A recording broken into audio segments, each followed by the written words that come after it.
As the nights go longer and darker again, I would like to share a story with you that happened not so long ago in my own home. I live in my late grandmother's house.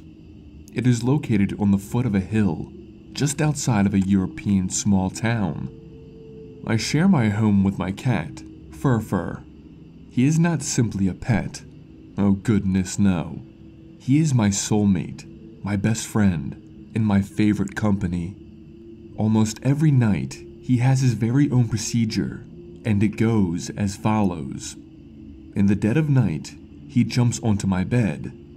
I can feel him landing by my side. He then taps onto my stomach and makes this adorable kneading sound, just what cats are doing when you get them comfortable. And after some time, he lies down purring and then likes to sleep a bit. It always wakes me up, and then I just pet him, scratch him behind the ear, and then fall back asleep. Usually he only takes a nap on my belly, and then cuddles beside me to sleep for some hours. That is how we like to spend our nights. Well, as I mentioned before, not so long ago, it was slightly different. The jump onto my bed was what woke me up.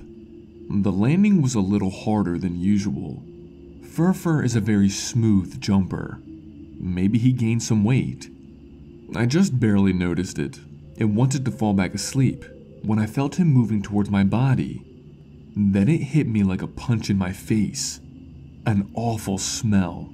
Horrible. Like rotten horrible. I just wanted to say something like, "Hey Fur, what is that smell? Where have you been?" When I realized that it was not Fur. Fear paralyzed me. The creature was bigger and heavier than my Fur. I could feel the weight of the steps it took on my mattress. It crawled onto my stomach, twirled around, and then dumped itself onto my belly. This is what got me out of my shell shock. What do I do? I asked myself. I was definitely positive that this awful smelling thing was not my cat, but it was imitating my cat. And this got me thinking, when this is what Fur usually does, what am I usually doing? And then it came to me. I pet Fur.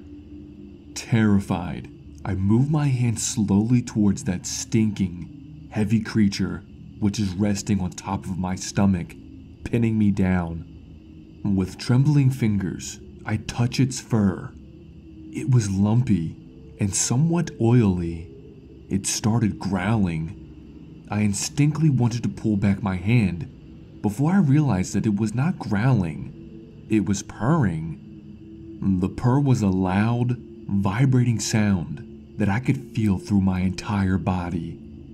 I continued petting the creature and said, There, my little friend."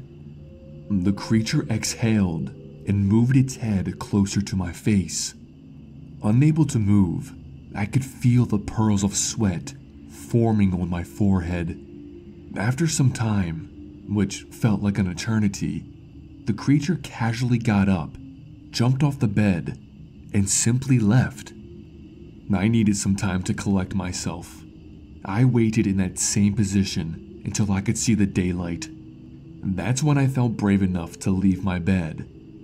I found Fur totally scared in his hiding place, totally clean and smelling fine, but noticeably shaken. I also found every door and window locked, with no sign of my nightly visitor.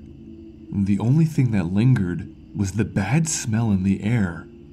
I made some tea to help calm my nerves, and that's when I thought about how much differently last night could have been had I been hostile to the creature.